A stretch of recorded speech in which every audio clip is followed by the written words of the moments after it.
Success isn't a result of spontaneous combustion. You must set yourself on fire. Kossuth is the elemental god of fire and of purification through flames. He is also known as the Fire Lord, as the Lord of Flames, as the Tyrant King, and as Tyrant among fire. He is the warmth of the fireplace that keeps the winter chill at bay, while spitting sparks that seek to burn your house to the ground. And he is the inspiration that burns white hot, driving the artist to madness, as he is the heat of the forge that tempers a blade to become strong. Kossuth appears as a 60-foot high and 20-foot wide column of blazing fire, radiating awesome heat and grasping with flickering fingers of flame towards the heavens themselves. His voice is audible for hundreds of yards in every direction, manifesting as a hissing whisper, punctuated by staccato pops. Though to many of his followers, any blaze of sufficient size and heat is viewed as a manifestation of the Lord of Flame himself. The Fire Lord is one of 4 primordial beings who have always existed, predating even the gods themselves. 150 years before the modern calendar began, within the ancient empire of Romatha, the progenitors of Rashaman and Thay, the Romathoran wizards, summoned up Kossuth into the world to destroy an army of Narfell, their most hated enemies. To which the Lord of Flames obliged, but then swiftly turned upon the wizards, burning most of the northern coast of the Alhambra Sea in an inferno that burned for over a decade.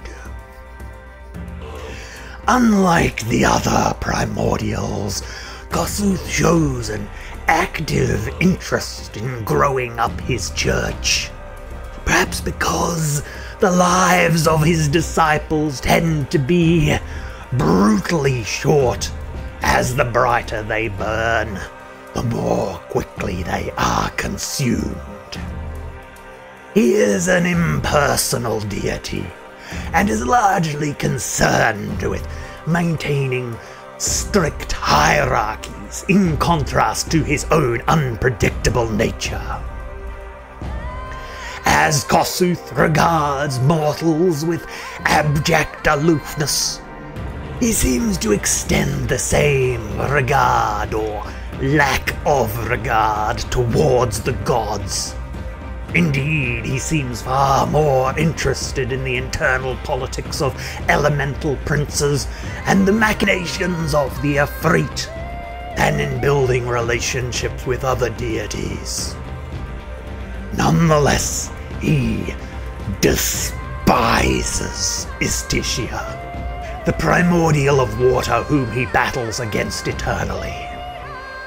He also accepts praise and support from Moradin, the patron of the dwarves, and from Flandel Steelskin, the gnomish god of smiths, for both of them rely upon his fire to fuel their forges. Though it should be noted that this is a one-sided arrangement, as the Fire Lord largely ignores any meaningful request made of him. He does, however, appreciate Bane, the god of tyranny, for their shared interest in stamping out chaos and dissension. Kossuth dwells within the elemental plane of fire, and his realm is known as the Crimson Pillar, a 10-mile wide sphere of primordial blue-white flame that floats above the sea of fire, emitting heat that is said to make the rest of the plane feel cool by comparison. Kossuth's power is equivalent to that of a greater deity, and his true neutral alignment represents his indifference to human life. His clerics tend to utilize the Tempest, the Light, or the Forge domain, and while they usually turn and destroy undead, the Fire Lord is not above granting the power to rebuke and to command undead if it enhances his power. His favored weapon is a tendril of flame, which his divine casters imitate by training in the spiked chain, a cruel weapon that uses the statistics of a flail. His holy times are the sunrise and the sunset, and his casters will consistently pray for spells at one of these two times, whilst facing south and typically burning an offering. His followers are known as Kossuthans, and of all of the elemental cults, they are the most rigidly hierarchical and the most volatile. They have a deserved reputation for being short-tempered, lashing out at any perceived insult with disproportionate violence. This may be because the faith tends to attract highly motivated, upwardly mobile individuals with notions of grandeur, and at the same time it expects absolute obedience from them while presenting many obstacles in the way of their advancement, resulting in a simmering powder keg of young, ambitious souls ready to burn themselves out at a moment's notice.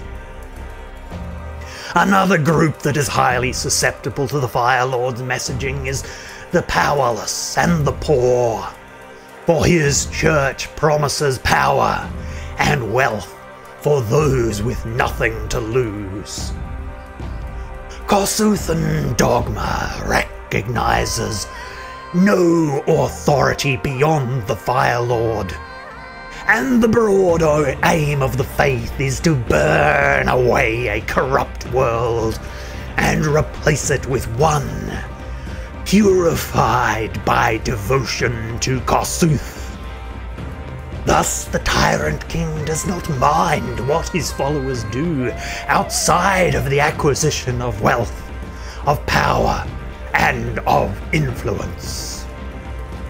To splash water in the face of a Kossuthan is considered a grave insult, and excommunication from the faith involves them being forcibly thrown into a lake. While, by contrast, those who die in fire are believed to be instantly transported to paradise. Kossuthan clergy are collectively known as the Promised, and they are organized into two distinct sects. Tendrils administer to the church. They officiate over religious ceremonies, and they hold the bulk of all religious power, whilst burning braziers are the adventuring wing of the church, who spread the word of the Fire Lord far and wide, often leaving a broad trail of destruction in their wake. The favoured multiclass of the Promised is the monk, and Kossuthan monks are known as faithful flames. All clerics and monks regularly undergo a sacred rite known as the Oath of Fire Walking, whereupon they walk barefoot across blazing hot coals, unharmed, to demonstrate their faith. The length of the walk and the heat of the coals gradually increases as one ascends up the ranks of the church, and it is said that if one has any doubt in their mind, they shall perish upon the gauntlet.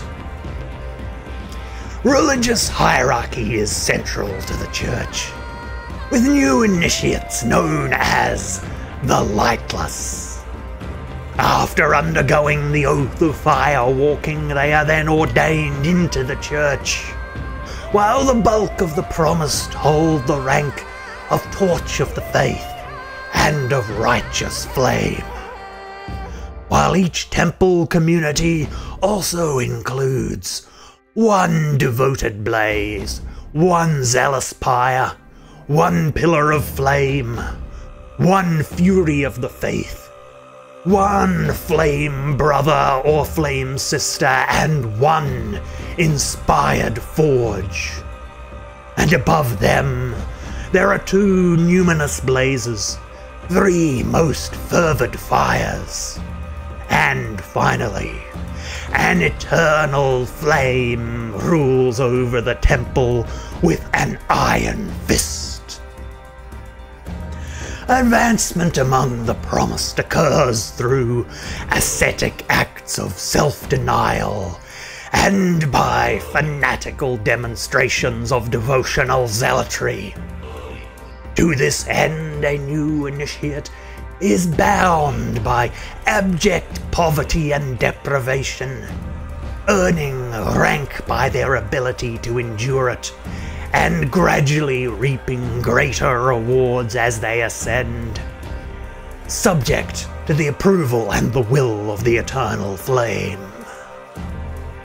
Their clerical vestments favor colors of red and of orange, embroidered with flame designs, and their holy symbols are often formed of red gems, enchanted to glow with a dim, fiery light. When adventuring, they prefer magical protection to bulky armor whenever possible, and they will often wield explosive magical items. Kossuthan worship is most common in Thay, where it is very popular among the elite magocracy, and it also presents the only means for social advancement among ethnic minorities in a society that is dominated by the Mulanese majority. But the Promised may also be found within Kalimshan, where the history of the land is deeply tied to the elemental genies, and thus Genasi are commonly found.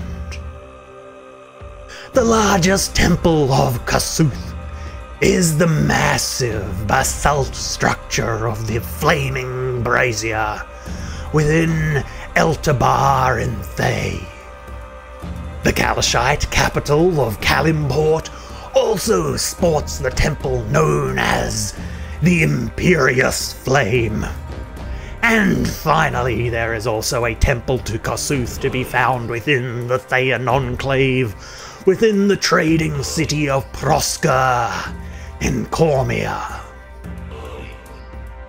The faith is also served by elite specialty priests known as Firewalkers, who are taken exclusively from the races of High Elves, of Moon Elves, of Fire Giants, and of Gnomes. Though elves and gnomes who join this order often become pariahs among their people. Firewalkers use blunt weapons exclusively, and they never wear armor heavier than chainmail. They may cast fire-based wizard spells in addition to their own divine magic, but they cannot use any water-based magic items or spells. They also possess the ability to summon a fire elemental, which is central to their important ritual known as the Unity of Fire, whereupon, after a full day of prayer and of chanting, they summon up a flaming elemental being who carries sacrifices of food, of precious metals, and of gemstones back to the plane of fire. In addition to holding very close ties with the Red Wizards of Thay, the Promised are served by a wide variety of elite groups, including 3 orders of monks. The Disciples of the Phoenix are good aligned, focusing their efforts on the purifying aspects of their god. And next, the Disciples of the Salamander are evil, viewing destruction as a necessary stage of renewal, and exhibiting fervor akin to the followers of Talos, the god of natural disasters.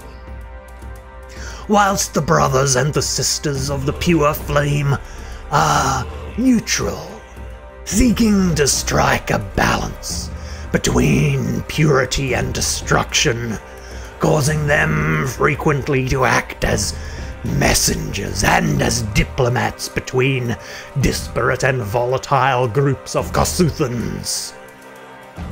The Promised also support a crusading order known as the Knights of the Fire Drake, who offer personal protection to eternal flames, as well as guarding holy sites and leading military campaigns against the enemies of the faith.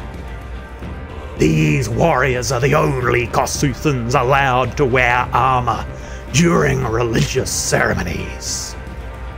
And finally, there is a mysterious Thayan order of assassins known as the Order of the Black Flame, also known as Black Flame Zealots.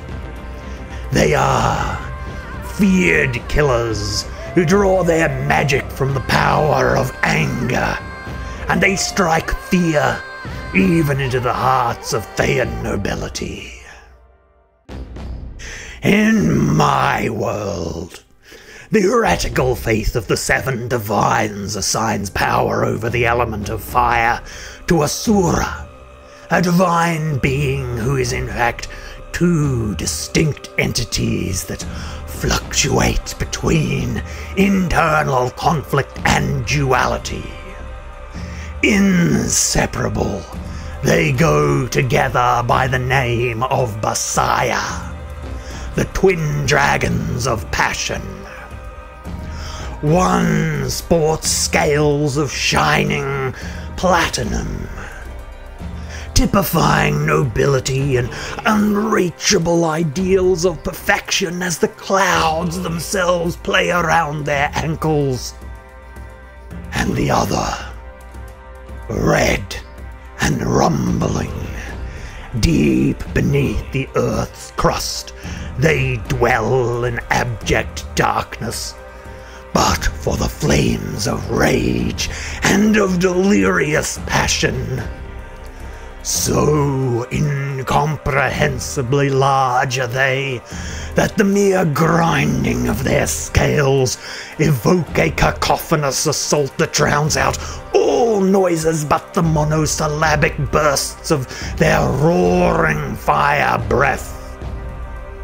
All the while, they squirm beneath the weight of the world above, pressed down on by their counterparts' claws, as they seek to find a way out of those dark labyrinthine depths to wipe the world clean with fire. Together, these two great worms articulate a dire warning to the world that if ever our noblest ideals for a better world should weaken, the beasts of our inner nature gain strength below. The following truths are found to be self-evident among those devoted to the Lord of Fire. Success is the greatest measure of worth. Kossuth is the greatest among all, and therefore his faithful are innately superior to those of lesser gods, of which the followers of Istitia are the most pitiful. Fire purifies, because flames are the essence of purity itself, while smoke is produced by the air in impotent jealousy of fire. Ambition, met with success, yields up power. Pain and personal difficulty is the path towards a higher state of being. The gift of the Fire Lord is his purifying fire, to cleanse and to temper our souls so that we may become pure. You shall be tested, so it behooves you to rise up to the challenge and face pain head on, as those above you have already proven their worthiness. Therefore they deserve your obedience. And finally, all sentient life must be guided to the worship of Kossuth, that he may purify them all into their truthful, essential form.